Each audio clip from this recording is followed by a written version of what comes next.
Muy buenos días, un fuerte y gran abrazo para todos ustedes.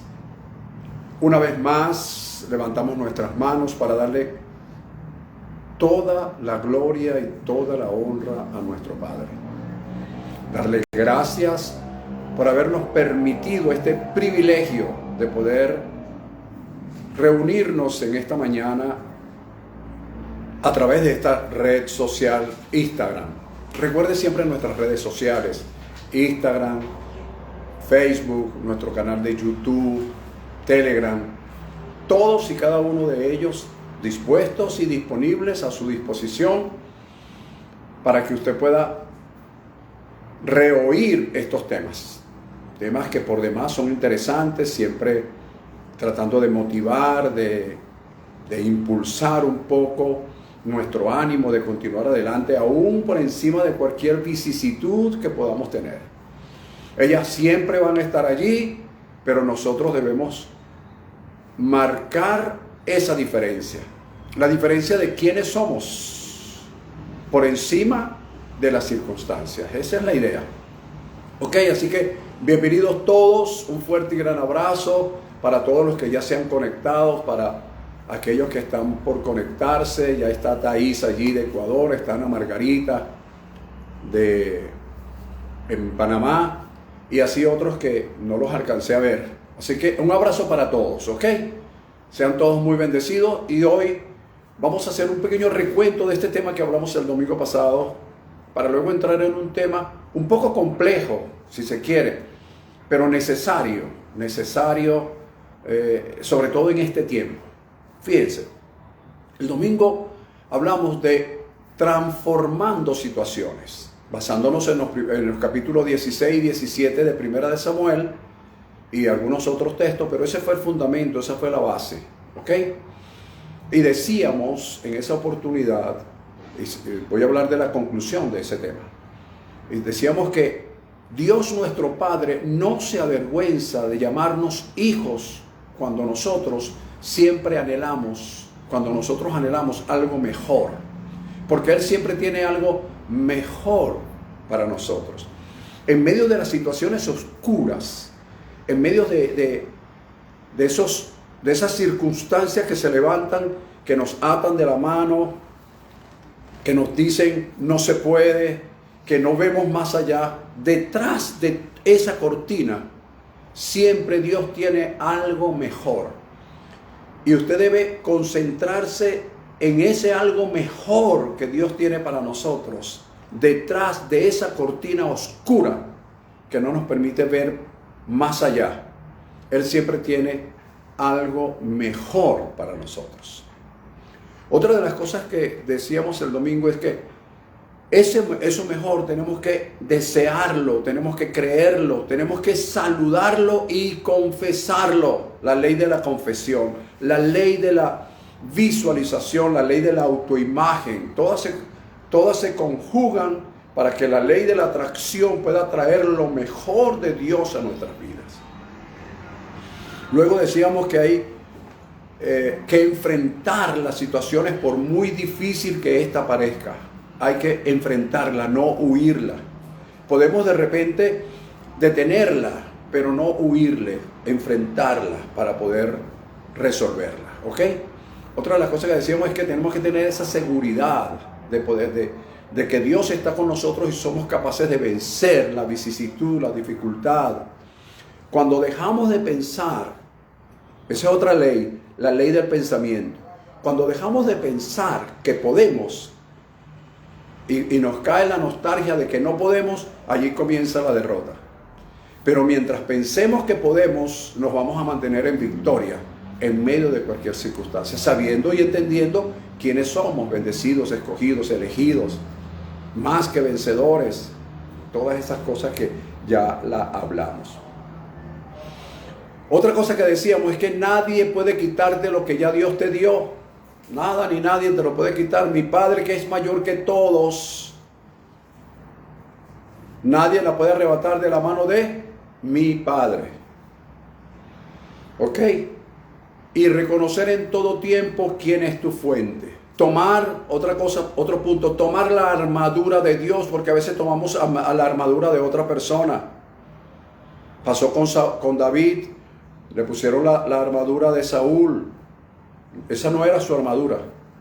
Entonces usted tiene que revisar la armadura de Dios en su vida, que siempre está implícita, la justicia, la fe, el yelmo de la salvación, todas esas cosas que ya explicamos, debe tomarla para enfrentar una situación y transformarla. No es enfrentarla, sino transformar una situación desfavorable en una situación favorable. ¿Ok? Recordarle al Padre, otro punto, recordarle al Padre y a ti mismo lo que has hecho, es decir, cómo te has comportado, cómo te has conducido delante de Dios y delante de los hombres. Otro punto interesante, nunca te detengas en el camino hacia tu propósito, a tu objetivo, a tus metas, a tus proyectos, aunque otros te menosprecien y menosprecien el proyecto que estás llevando o que te tengan en poco. Nunca te detengas. Detente por otras cosas a descansar, pero no te detengas porque otros menosprecien. Tú tienes algo en mente que muchas veces nadie más sabe sino tú, a menos que tú se lo compartas a alguien. Otra cosa bien interesante, con esto cerramos este recuento, es tomar la autoridad de Dios en ti y hablarle a las circunstancias. Porque a veces le hablamos a las circunstancias con mucha suavidad. Y hay que ser cordero delante de Dios y león ante las circunstancias. Eso es un punto que debes tener siempre bien claro. Cordero de Dios, cordero delante de Dios y ser león ante las circunstancias. Eso es un punto bien interesante. Bien, dicho esto, vamos a entrar en un tema hoy, como dije, un poco complejo. Y digo complejo porque la verdad es que es sencillo, pero es al mismo tiempo complejo. Es hablar un poco acerca de la gracia de Dios. ¿Por qué este tema? He conversado con algunas personas, predicadores de gracia. Dicen ellos que predican gracia. Que a su vez, cuando tú lo ves hablando o actuando en sus vidas, tú te das cuenta que no están hablando realmente de la gracia como tal. No están viviendo la gracia como tal. Y eso pues me llama la atención, y por eso quiero aclarar algunos punticos sobre la gracia. Aclarar algunas cosas porque yo considero que de alguna manera nosotros como Ministerio Internacional de Fundamentos Apostólicos y Proféticos Elohim, Centro de Orientación Cristiano Elohim Caracas, Centro de Orientación Cristiano Elohim Maracay, Junquito, y donde Dios nos ha permitido darle apertura a nuestro ministerio, somos una puerta de la palabra de gracia. Y no es que hoy yo voy a salir en defensa de la palabra de gracia, porque no se trata de eso, pero sí, como dijo Pablo, defender nuestro ministerio de alguna forma. Fíjate, la gracia es algo infinito. Voy a empezar por allí. La gracia es algo infinito. Si la vamos a desglosar, si vamos a preguntarnos qué es la gracia, si nos vamos a preguntar qué es la gracia tiene muchas acepciones. Es decir, mucha gente habla acerca de la gracia. Dicen predicar gracia, dicen vivir en gracia. Pero la gracia es algo mucho mayor de lo que la gente piensa. Fíjate, mi posición en cuanto a lo que es la gracia. La gracia es la manifestación, oiga bien, la máxima expresión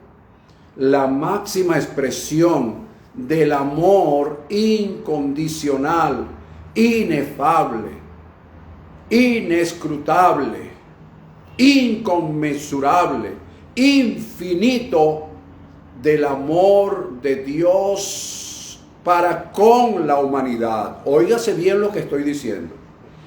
Es el amor, es la máxima expresión del amor de Dios, ese amor incondicional, inefable, inescrutable, inconmensurable, infinito del amor de Dios para con la humanidad, no para con los evangélicos, no para con los religiosos, es para con la humanidad. Es el amor incondicional de Dios para con la humanidad.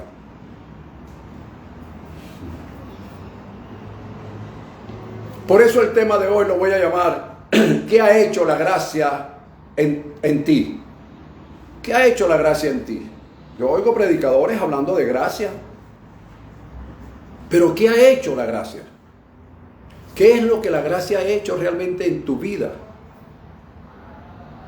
Después que terminemos de desglosar este tema, usted mismo va a reflexionar y se va a dar cuenta si en verdad la gracia ha hecho algo. Porque a veces somos nosotros los que queremos hacer algo por la gracia o en el nombre de la gracia. Ok. Entonces, la gracia es eso, según la posición que tengo al respecto. La gracia es la máxima expresión del amor incondicional de Dios para con la humanidad. Ok, repito, no es para los evangélicos, no es para, que la gracia de Dios para nosotros, aleluya. No, es para con la humanidad. Ahí están metidos todos. Hasta los homicidas, pastor, hasta los violadores más perversos están metidos en la gracia. Porque para eso es la gracia. Porque si no, no fuera gracia. Ahora bien, la gracia como se conoce actualmente es una dispensación. La gracia como se conoce actualmente es una dispensación. Pero la gracia es algo eterno, algo que está desde la eternidad hasta la eternidad. La gracia no es que comenzó después que Jesús murió, no, desde ahí comenzó o se dio inicio a la dispensación como tal, pero no es que la gracia comenzó a existir en ese momento, porque imagínate, si tú lees el Antiguo Testamento detenidamente te vas a dar cuenta que ahí hubo manifestación de gracia para con muchas personas, especialmente con David. No me pueden hablar de que la gracia empezó después de la muerte de Jesucristo, ¿ok? ¿Por qué este tema, como dije antes? Porque he visto, he oído, he conversado con personas que se la pasan condenando a otras y después los domingos predican gracia. Se la pasan criticando a otros y el domingo predican gracia. Bueno, eso es sí, eso es correcto, sí. La gracia te permite eso. Vamos a hacer lo siguiente, para que esté más claro esto. Tú sabes o tú sabías que cada vez que una dispensación estaba a punto de finalizar, siempre hubo acontecimientos que lo precedieron. Siempre hubo acontecimientos que presidieron el fin de esa dispensación, o por lo menos que le dieron el inicio. Y siempre hubo un hecho trascendental para marcar el final de esa dispensación, como para que la humanidad despertara y dijera, estamos en una nueva época, se comenzó un nuevo tiempo, comenzó una dispensación. O sea, los dispensacionalistas, yo no soy dispensacionalista, me acojo a algunas dispensaciones, pero yo no soy dispensacionalista, yo no entro en esas discusiones.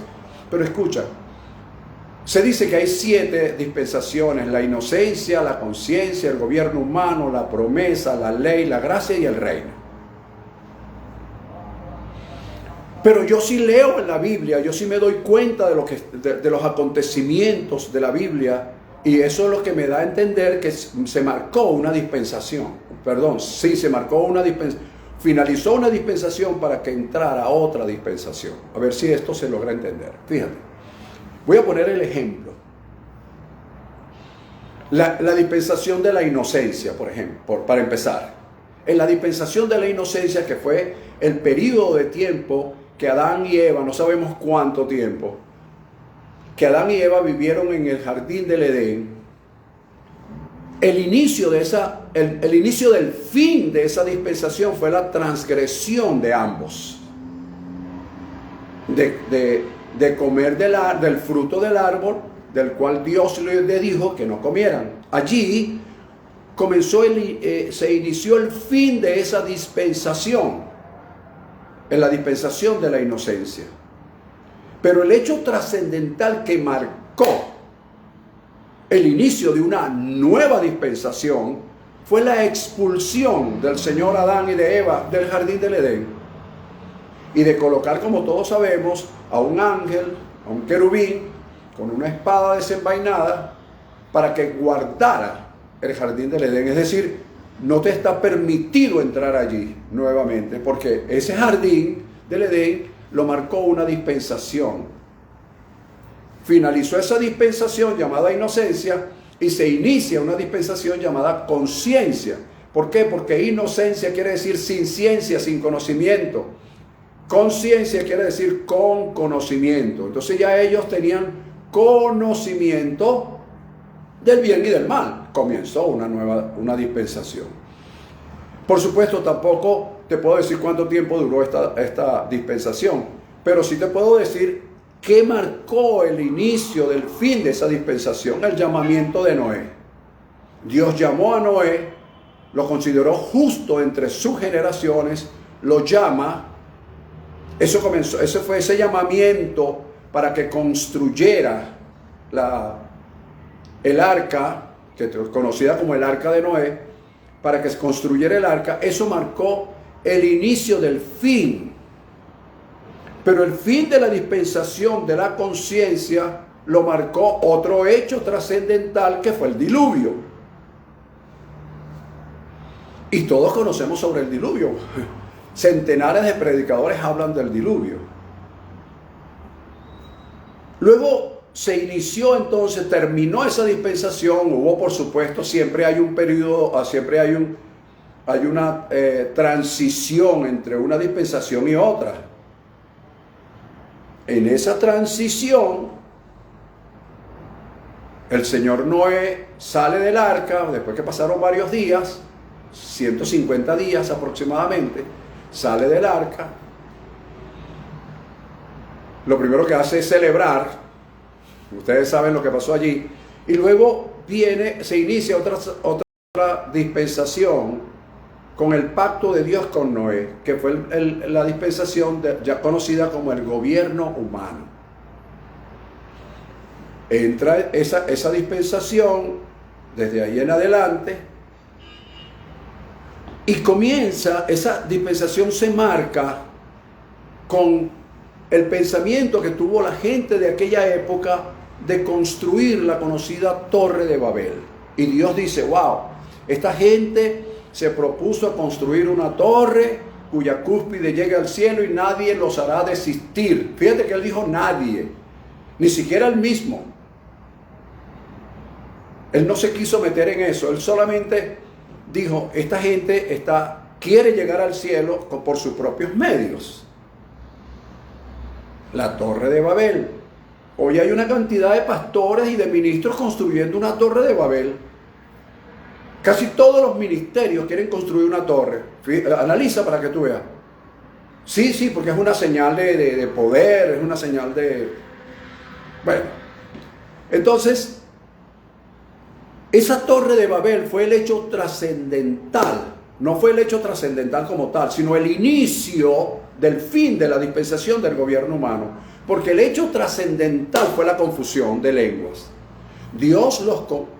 Personas que hablaban el mismo lenguaje no se podían entender, por lo tanto hubo una ruptura, una separación que sirvió para que la gente se desplegara a través del mundo conocido en aquella época y de alguna manera pues fundaran los diferentes países y continentes de donde de donde nosotros venimos. Luego viene otra dispensación, que es la dispensación de la promesa. ¿Por qué la dispensación de la promesa? Porque Dios llama a un hombre llamado Abraham y le hace una promesa, y allí comienza la dispensación de la promesa, o la era patriarcal, como algunos le llaman. Allí comenzó esto. ¿Cuándo se inicia el fin de esa dispensación? Con el llamamiento del Señor Moisés para sacar al pueblo de Israel de la esclavitud, que ya tenía 400 años, 430 años aproximadamente.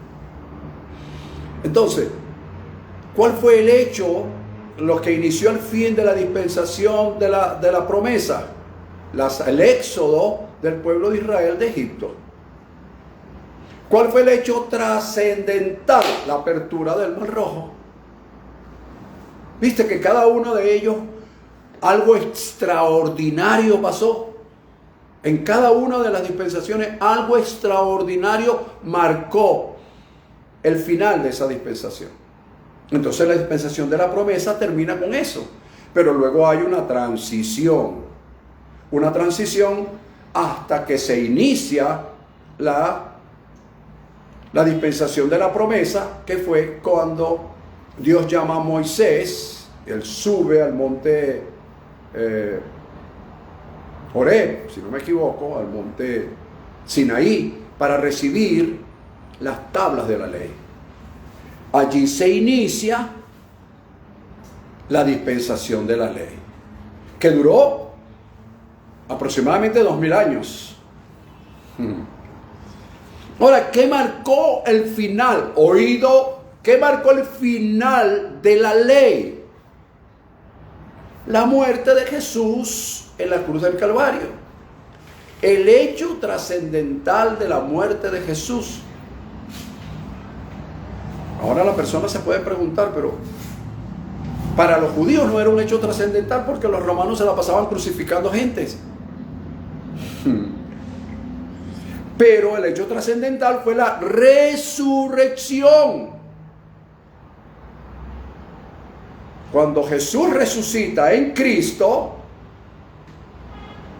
se produjo entonces el final de esa dispensación.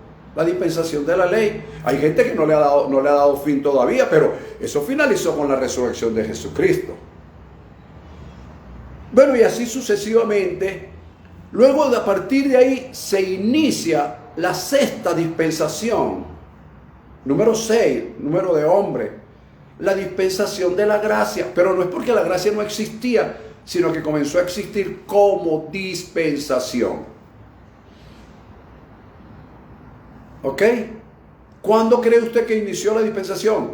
Bueno, muchos dispensacionalistas pueden decir muchas cosas, pero propiamente yo digo que la dispensación comenzó con el derramamiento del Espíritu Santo en el día del Pentecostés, cuando todos comenzaron a hablar distintas lenguas según las personas que estuviesen, según los países o las lenguas representadas en ese día de Pentecostés. Cada quien oyó hablar a esos 120 que quedaron en el aposento alto, hablando en su propia lengua. Allí es donde yo considero que comenzó la dispensación de la gracia como tal. Hasta hoy vigente. Hay otra dispensación que los dispensacionalistas llaman reino, que yo tengo allí mis puntos de vista, que no los voy a decir ahora, por supuesto, pero el reino es otra cosa. Usted puede vivir en la gracia, discúlpeme la expresión un poco grotesca, como quiera. Usted puede hacer con la gracia como quiera. Es más, la gracia se hizo para que se burlaran de ella. La gracia se hizo para que la gente abusara de ella. La gracia se hizo para que la gente... ¿Usted no ve que hay pastores casándose, chicos? ¿Tú no ves que los pastores ahorita se salieron del closet, como se dice por allí? ¿Ves? Sin hablar mucho, porque entonces creen que los estoy recriminando, que los estoy discriminando, perdón. Entonces, ¿tú no ves que hay pastores que salieron en Venezuela? Y eso que todavía no se ha autorizado todavía no es ley, pues, porque ya está en discusión en la asamblea. ¿Entiendes? El matrimonio igualitario. O sea, tú no ves que hay pastores que en distintos países se están casando, en Nigeria, en Asia, en Brasil, por aquí cerquita, en Argentina. Se están casando los pastores. ¿Cómo harían los pastores que son casados? Dejaron a su mujer y se fueron a casarse con otro hombre. Ellos, por supuesto, no han leído el capítulo 1 y el capítulo 2 de Romanos. O si lo han leído, ellos dicen estamos en gracia. Entonces la gracia, hermanos, permite eso. Cónchale, entonces la gracia, ya pensó alguien por allí, entonces la gracia es una depravación. No, la gracia no es ninguna depravación, sino que le da cabida a los depravados, que son dos cosas distintas. ¿Quién los va a condenar? ¿Tú o yo? No. Para eso se hizo la gracia. ¿Está usted de acuerdo con eso? No. Pero la gracia se hizo para eso. Yo la escuchaba en estos días a la profeta Eunice Divicenzo en uno de sus mensajes, que por cierto se los recomiendo, Semillas de Verdad, todos los sábados a las 4 de la tarde. Yo le escuchaba decir a ella, hablando sobre el sacerdocio, que los sumos sacerdotes tenían una mitra que decía santidad, literalmente bíblica, de santidad a Jehová, santidad al Señor. Y ellos tenían que reunir unos requisitos, pero tremendos. Aparte de que tenían una distinción en su vestimenta. Era algo exclusivo.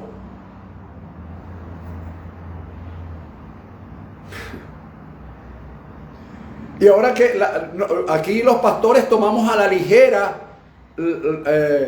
Apocalipsis 1:6, donde dice que Él nos hizo reyes y sacerdotes, ¿viste? Por gracia. Entonces hay unos reyes y sacerdotes que son depravados, que son pervertidos. Pero la Biblia dice que Dios los hizo por gracia. Ahora, ¿cómo hacemos? ¿Cómo hacemos en un mundo tan confundido, en un mundo que se habla de la moral, de la ética? ¿Cómo hacemos? Ella también acotó en ese mensaje que la Escritura dice que se aparte de iniquidad todo aquel que invoca el nombre del Señor. ¿Te das cuenta? Ya es una decisión personal. Entonces, los que oído con esto ahora, estoy hablando de lo que es la gracia como tal, los que podemos, o los que nos hemos apartado de toda iniquidad porque hemos resuelto en nuestras vidas hablar del Señor, apártese de iniquidad todo aquel que invoca el nombre del Señor, los que hemos tomado la decisión de invocar el nombre del Señor y nos apartamos de iniquidad, somos los que marcamos la otra dispensación llamada reino.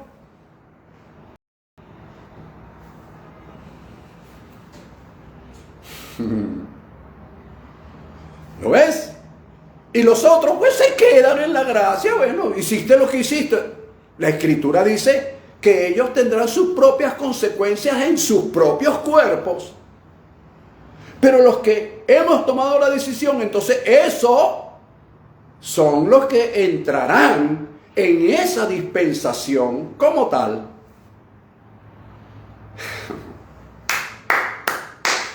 Quiera Dios que el Espíritu Santo te esté haciendo entender esto, mi querido pastor, mi querido ministro del Señor. Ahora bien, dicho todo lo que he dicho, ya me ha tomado un tiempo, pero es que es necesario. Yo me pregunté, ¿qué ha hecho la gracia en ti como tema de hoy? ¿Qué ha hecho la gracia en ti? ¿Qué ha hecho la gracia en mí? ¿Me ha pervertido o me ha hecho ver las cosas más claras? Que puedo servirle a Dios nuestro Padre sin tener el peso de una obligación o una imposición, sino por gracia. Porque acepté el amor incondicional de Dios, porque acepté su amor inefable, porque acepté su amor inescrutable. Entonces yo decidí servirle. No tengo un pastor que me está apuntando con el dedo para señalarme si lo hice bien o lo hice mal.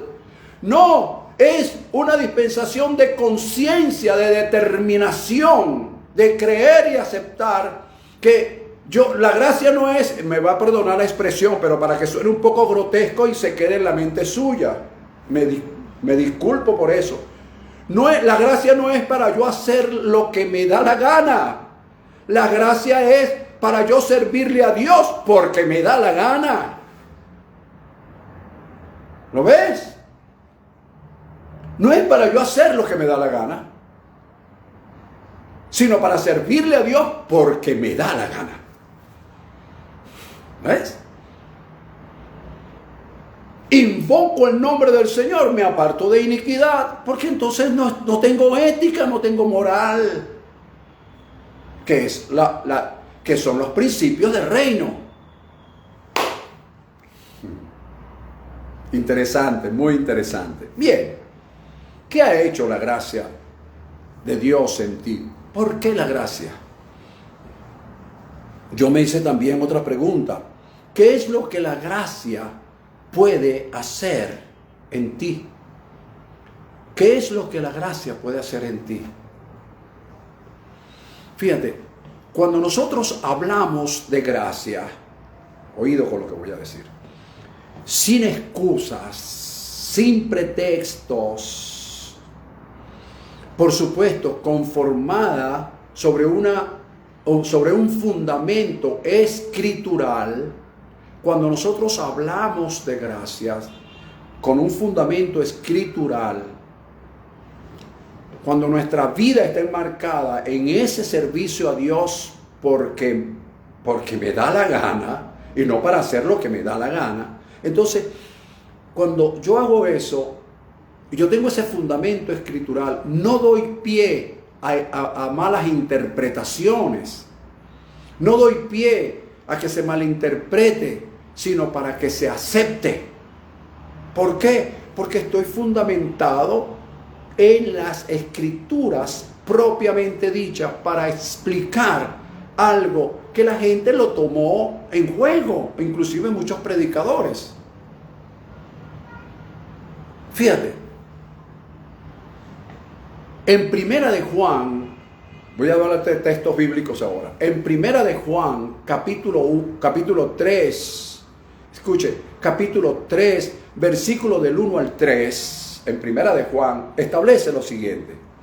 Miren cuál amor nos ha dado el Padre, para que seamos llamados, listen please, para que seamos llamados hijos de Dios, para que seamos llamados hijos de Dios. Por eso el mundo no nos conoció, porque tampoco a Él le conocieron. ¿Ves? Amados, dice el apóstol, ahora somos hijos de Dios. Oído, ahora somos hijos de Dios y aún no se ha manifestado lo que hemos de ser. Ajá, párate ahí un momentico, ya va. Es decir, que hay algo superior a ser hijos de Dios. Una pregunta, ¿no? Que queda allí en el aire, ¿no? Es que hay, permiso.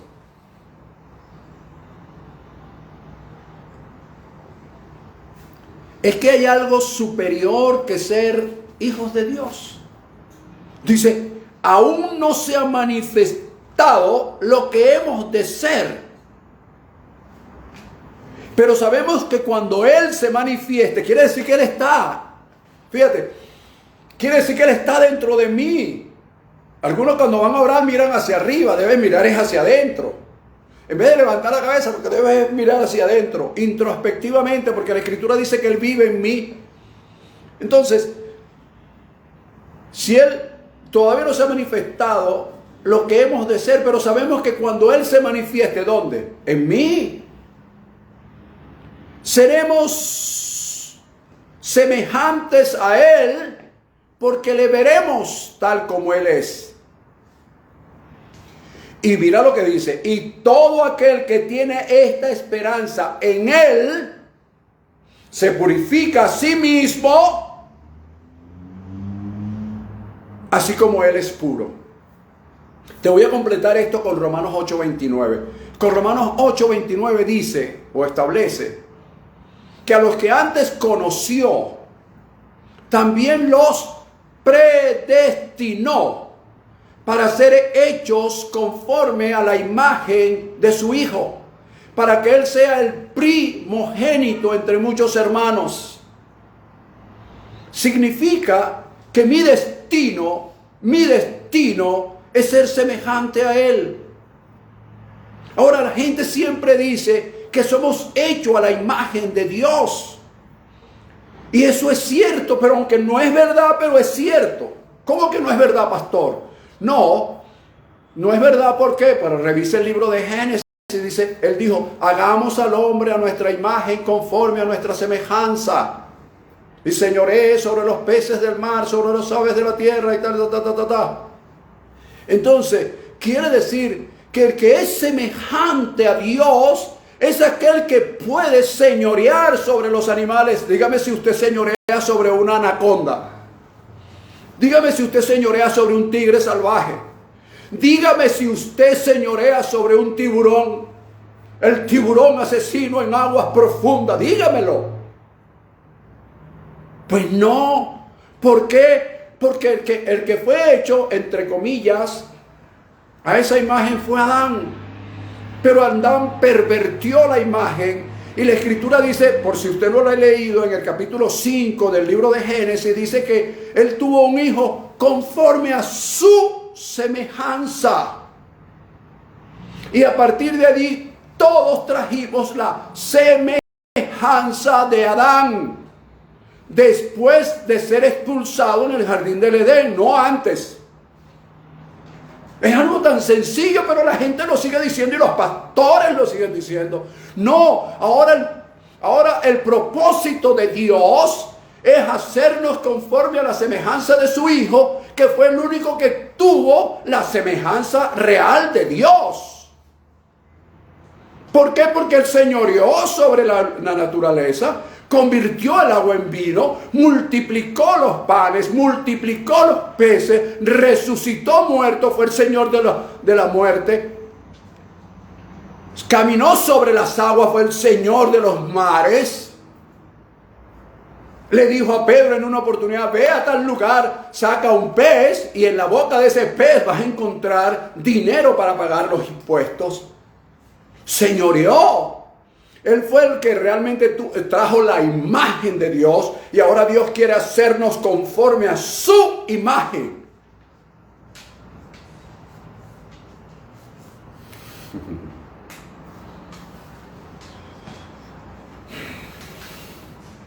Respira un poco. ¿Ves?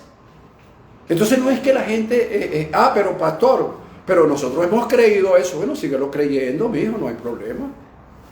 Yo te estoy diciendo lo que la Escritura dice. Entonces usted no cree que usted es la imagen de Dios. No, yo lo que creo que yo fui escogido para ser hecho conforme a la imagen de Jesucristo. Yo tengo es la imagen de Adán. Porque aún no se ha manifestado lo que hemos de hacer. Pero es que Adán fue imagen de Dios. No, nosotros tenemos la imagen de Adán después que fue expulsado del jardín del Edén. O sea, la imagen de él. Lo que pasa es que, claro, cuando nosotros endiosamos a los hombres, por ahí hay una cantidad de pastores endiosados. Bueno, hasta hubo uno que dijo que era Jesucristo, que él era el otro, que él era inmortal.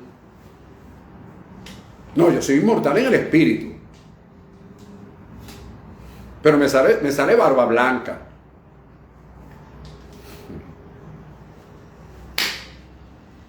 Ok. ¿Cuál es el propósito de Dios para con nosotros entonces? El propósito de Dios para con nosotros es que seamos hechos conforme a la imagen de su Hijo. Mira, ya va, pero ¿qué sentido tiene, hermanos? Mira, discúlpame, pero ¿qué sentido tiene que si ya nosotros tenemos la imagen de Dios, qué sentido tiene que Dios haya conocido a algunos y los haya escogido, los haya predestinado para que sean hechos conforme a la imagen de su Hijo? Pregúntate, o sea, no podemos decirle amén a todo, pero pregúntate, hazte pregunta a ti mismo y revisa las escrituras conforme a las preguntas que te hagas. ¿Ok? ¿Qué es lo que la gracia puede hacer en nosotros? Voy a tomar este punto. El domingo que viene continuaremos con algunos de estos puntos señalados, pero hoy quiero este que te voy a dar que quede bien claro. Uno solo, pero que quede bien claro. Fíjate. ¿Qué es lo que la gracia puede hacer? Ya, concentrémonos ahora. Muerte de Jesús en la cruz del Calvario, resurrección a los 3 días, sale como Jesucristo, no se deja tocar porque si no tocarían la ofrenda, manos inmundas, ¿ok? Ay, no, pero es que ella se había arrepentido y ella había aceptado a Jesucristo como su Señor y Salvador. Eran manos inmundas, no podían tocar la ofrenda que era el Cordero de Dios resucitado. Él no se deja tocar. Él sube, nota que él no se dejó tocar en principio y después le dijo a Dídimo, le dijo, mira, pero introduce tus manos aquí en los huecos. Fíjate que en principio no se dejó tocar, pero después sí, porque ya había presentado la ofrenda. Ay, bendito, hay tantos detalles en la Biblia que la gente lo deja pasar. Pero bueno, primero, ¿qué puede hacer entonces la gracia? ¿Qué es lo que puede hacer la gracia en nosotros? En primer lugar, una transformación divina, oído, y soberana. Mira la palabra. Una transformación divina y soberana. ¿Por qué una transformación divina y soberana? ¿Qué significa eso? Lo que significa es que no depende de ti, no depende de lo que tú hagas, no depende de lo que tú dejes de hacer. Hay una transformación divina, hay una transformación soberana de parte de Dios que lo produce la gracia. ¿Sí? Sea yo lo que sea, seas lo que seas. Nosotros los hombres, especialmente los que tenemos mentalidad religiosa, le ponemos cargas a los hombres. Decía, no, tú para poder ser transformado debidamente, convertirte realmente a nuestro Señor Jesucristo, aleluya, debes ayunar, debes hacer vigilia todos los viernes, y debes bautizarte en el nombre del Padre, del Hijo y del Espíritu Santo. Debes tomar la Santa Cena, aleluya, el cuerpo de Cristo. Y una cantidad de cosas que le ponen a la gente para que la gente se transforme. Pero cuando yo leo las Escrituras, yo veo otra cosa. Yo no sé de dónde le sacan eso, pero yo leo las Escrituras y veo lo siguiente. Tito capítulo 2, versículo del 11 al 15. Oído. Tito capítulo 2, para aquellos que anotan, versículo 11 al 15. Después usted lo revisa. Específicamente el versículo 11 dice, no te lo pierdas, porque la gracia de Dios se ha manifestado. ¿Te das cuenta? No es que vino, sino que se manifestó. Porque ya estaba, ya existía. Porque la gracia de Dios se ha manifestado, o sea, ya existía, para salvación a los evangélicos solamente, para salvación a los 144,000, para salvación solamente a los grandes apóstoles que están endiosados, para salvación. No dice eso. Jamás lo va a decir. Allí dice que porque la gracia de Dios se ha manifestado para salvación, no te lo pierdas, a todos los hombres, a todos los hombres, a todos los hombres.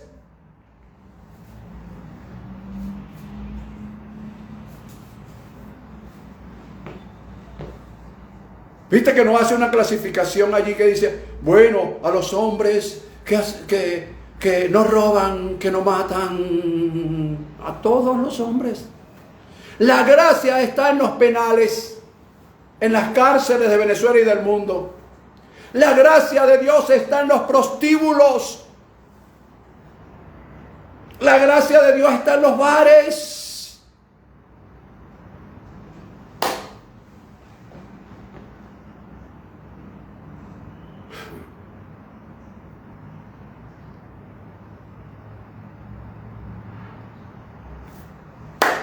Y luego dice, enseñándonos que renunciando, ¿viste? La gracia nos enseña que renunciando a la impiedad y a los deseos mundanos, vivamos en este tiempo, no en el cielo, te das cuenta, no es en el cielo, es en este tiempo, sobria, justa y piadosamente.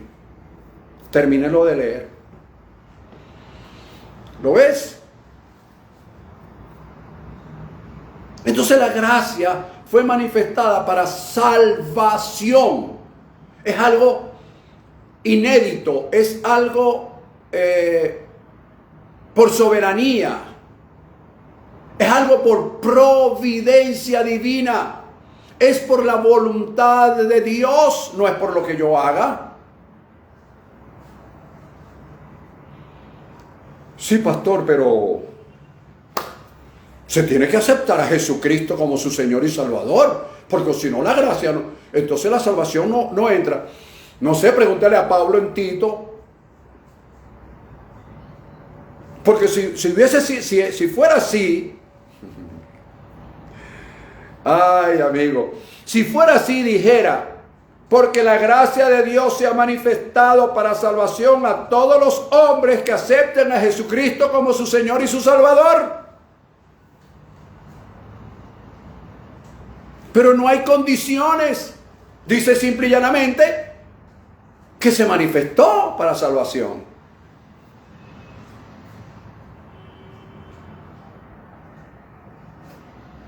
Porque de lo contrario no fuera gracia.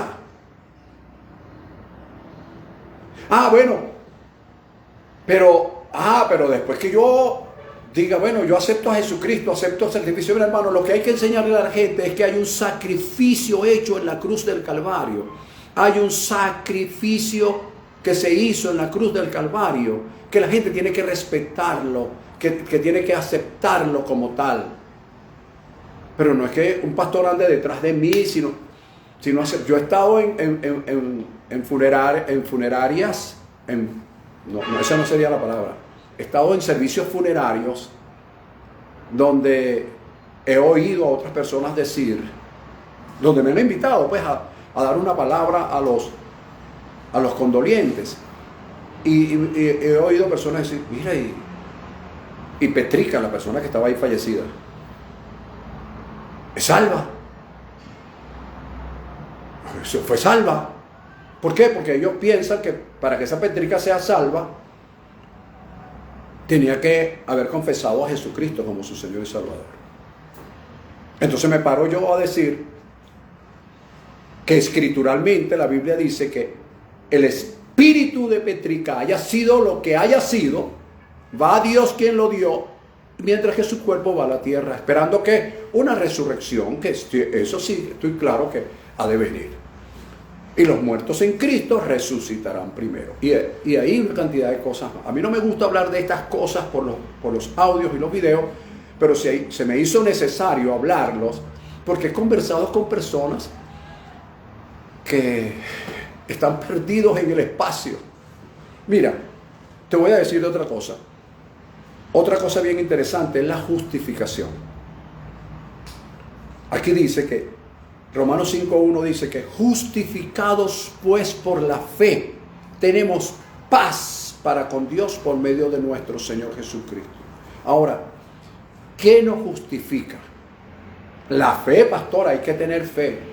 Sí, por eso dije antes que tú tienes que ver en la historia lo que hizo Jesús, creerlo o no. En el momento que yo lo creo, yo estoy ejerciendo fe y eso me justifica. No es lo que yo hago, es lo que Él hizo. ¿Ves? Entonces, cuando yo creo eso, ese acontecimiento histórico, yo soy justificado por la fe. Ahora, ¿de dónde nace la fe? Según Romanos capítulo 5, versículo 1. Tienes 4 capítulos antes. Específicamente el capítulo 4, para que tú tengas una idea de cómo nace la fe. Ni siquiera es la fe tuya, es la fe de Dios la que hizo posible todas esas cosas. Hermano, hay que leer. Otra cosa bien interesante que hace la gracia es la regeneración, la palingenesia. Es la regeneración. La Escritura dice en el mismo libro de Tito, capítulo 3, versículo 5, dice, nos salvó, no por obras de justicia que nosotros hubiésemos hecho, sino por la gracia, por el lavamiento de la regeneración y por la renovación en el Espíritu Santo. ¿Ves? No es lo que yo haga. Algunos de los que me están oyendo van a pensar, bueno, pastor, pero entonces le estamos dando luz.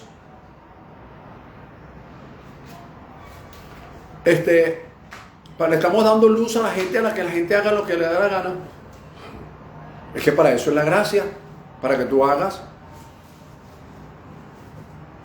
Yo no te estoy dando luz para que haga eso. Las Escrituras te están dando luz, Dios te está dando luz.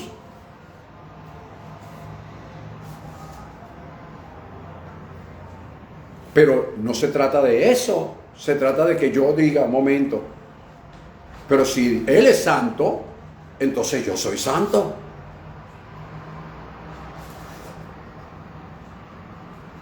Otra cosa bien interesante, voy a terminar con esto, es la formación.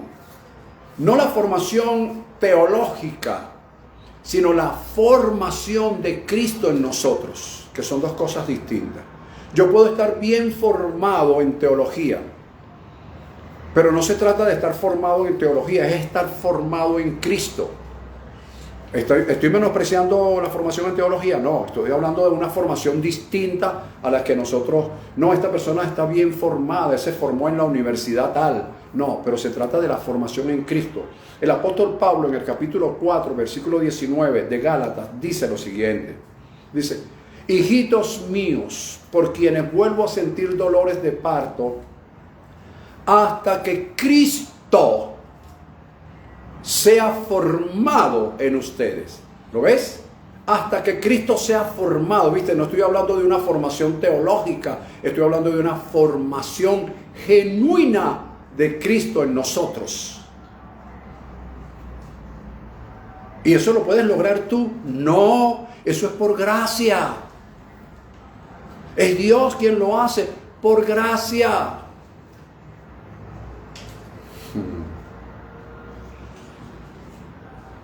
Ok. Dejemos a Dios que haga su trabajo en nosotros. A través de la gracia, a través del Espíritu Santo.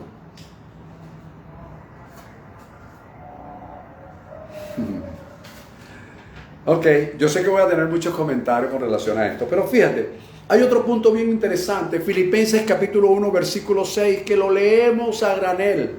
Allí dice, el que comenzó en nosotros la buena obra, también la perfeccionará hasta el día de Jesucristo.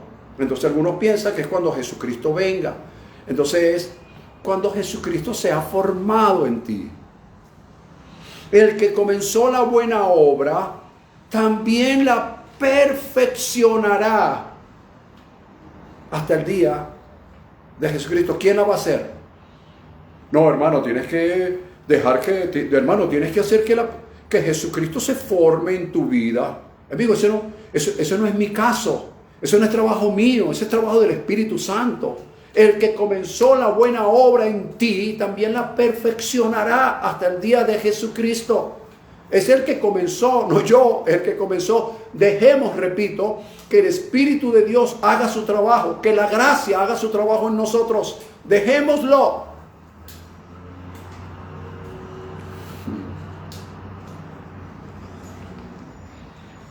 Ya estoy terminando, mis amados. Otro punto bien interesante, creo que te he hablado ya de 6. ¿Qué significa, o mejor dicho, una de las cosas que hace la gracia en mí es la transformación divina y soberana?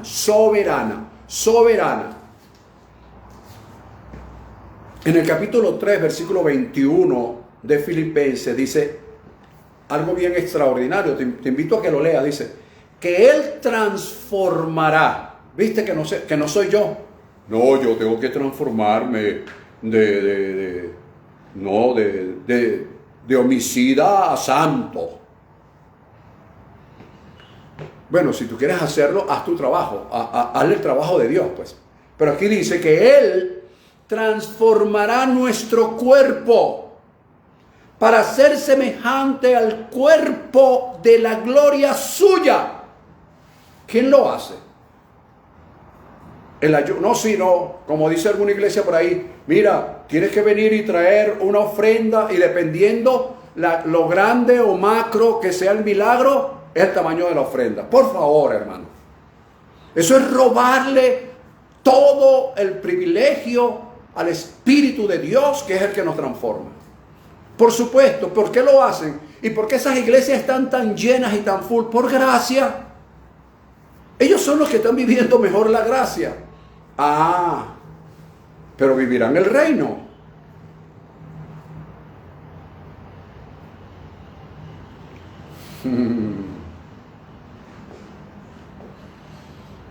Interesante, ¿verdad? Bien, fíjate lo que dice, que Él transformará nuestro cuerpo para ser semejante al cuerpo de la gloria suya. ¿Quién lo va a hacer? ¿Yo? No. Por mucho que yo haga, eso jamás lo podré hacer porque no es un objetivo mío, es un objetivo de Dios por la gracia usando al Espíritu de Dios. Y con esto termino. Colosenses capítulo 3, versículo 9 al 10. Allí dice otra cosa, pero día a día, la Escritura nos habla allí en ese texto, que día a día nos vamos renovando. Nos vamos renovando hasta el conocimiento pleno. Es un trabajo que Dios comienza a hacer a través de su Espíritu para con nosotros. Por supuesto, como todo proceso, esto implica, tiempo, implica paciencia en nosotros, implica cometer errores, caernos, levantarnos, pero siempre continuar manteniéndonos firmes para que la gracia de Dios en nosotros haga su trabajo. Por eso es que como ministros no existe la jubilación. Aquí de que, jubilémonos. No, aquí no existe eso, hermano. Aquí existe siempre con la frente en alto, con pasos firmes, derechos y hacia adelante, hacia donde el Espíritu de Dios nos guíe, porque Él siempre nos va a guiar a toda verdad. Bien, hermano, un tema, como dije al principio, un tema bien amplio, bien complejo. Es sencillo, pero al mismo tiempo es complejo, porque hay que meterle la lupa a los textos bíblicos que yo te di a lo largo y ancho de este tema. Te di varios textos bíblicos para que tú lo revisaras. Te hablé de varias dispensaciones para que tú revises las dispensaciones y sepas en qué dispensación estás viviendo y sepas en qué tiempo estás viviendo y despiertes que este no es un tiempo de imposición, sino es un tiempo de libertad. Hay un dicho que establece: el que no conoce la historia está condenado a repetirla. Por eso es que el sabio Salomón dice que nada es nuevo, porque la gente no revisa la historia. Por eso te hablé de algunas dispensaciones y me enfrasqué en la dispensación de la gracia y te hablé de un solo punto. Te hablé de qué es lo que hace la gracia en ti. Produce una transformación divina y soberana. ¿Para qué? Para que te des cuenta, hermanos, que no es lo que tú hagas o lo que tú dejes de hacer, es la gracia, hermano. Y quise tocar este punto porque ya te dije las razones por las cuales toqué este punto por demás, un poco complejo, delicado, y que como alguna gente dice, cónchale, entonces vamos a dejar que la gente haga lo que le haga. Es que para eso es la gracia. ¿Quién eres tú para condenar a los demás? Eso es gracia. Cada quien, te voy a volver a repetir y voy a hacer la salvedad. Te lo voy a volver a repetir y voy a hacer la salvedad. Una cosa es que la gracia es para que se abuse de ella, pero el reino no. Por eso es que después de la dispensación de la gracia viene el reino. Y el mismo escritor, el perito arquitecto de la gracia, dijo, ¿quiénes no entrarían en el reino? Entonces felicita a los pastores que se están casando el uno con el otro. Llévales un ramo de flores, no sé, invítalos a cenar, lo que tú quieras, estamos en gracia, no hay problema. Pero ya tú sabes que ellos no entran en el reino. Pero ¿quién es usted para decirnos? No, yo no, la escritura. Porque el reino es otra cosa. ¿Ok? Por eso dije antes que los que aprendemos a vivir con ética, con moral, con dignidad, con integridad, en gracia, somos los llamados a marcar la diferencia entre la gracia y el reino. Somos los llamados, punto. Ahí no hay equivocación posible. ¿Ok? El próximo domingo continuaremos con este tema, dándoles algunos tips para que usted abra los ojos en cuanto a esto y usted decida, por supuesto. Aquí no es nada impuesto, usted decide si continuamos o no en el camino. ¿Ok? Bien, le damos gracias a todos y cada una de las personas que se conectaron con nosotros. ¿Ok? De Panamá, de Ecuador, de Francia, de Santo Domingo, de Punto Fijo, una lista interminable de personas que se conectan en Punto Fijo, de Junquito, de Maracay, gracias, y una cantidad de personas que, aunque no sabemos de dónde se conectaron, aquí están sus nombres: Julie, Yurixa, Iliana, Luis Ruiz, Jessica, Franklin Silva, ese es mi sobrino, José Antonio, Josán Silva, José Daniel también lo vi por allí. Así que a todos ustedes, a Carol, a todos ustedes, gracias por estar allí cada domingo. Recuerden que es a las 11:30, no a las 12:30. ¿Ok? A las 12:30 es en Argentina, a las 10:30 es en Ecuador, Perú, Colombia. Pero aquí en Venezuela a las 11:30, por favor. Gracias, muchísimas gracias por haberse conectado, por haber estado allí. Recibe un fuerte y gran abrazo. Nos vemos el próximo domingo. Y recuerda, somos gente de reino, somos gente de gracia, pero también somos gente de reino, papá. Y la gente de reino tiene un código de honor, que es andar en la verdad, andar en justicia, andar en rectitud e integridad de corazón, haciendo lo que le agrada a Dios, porque ese es el verdadero temor a Dios. Y cuando vivimos en el temor reverente a Dios, Él nos edifica, Él nos acrecienta y Él nos fortalece. Así que bendecidos todos, hasta el próximo domingo. Abrazos.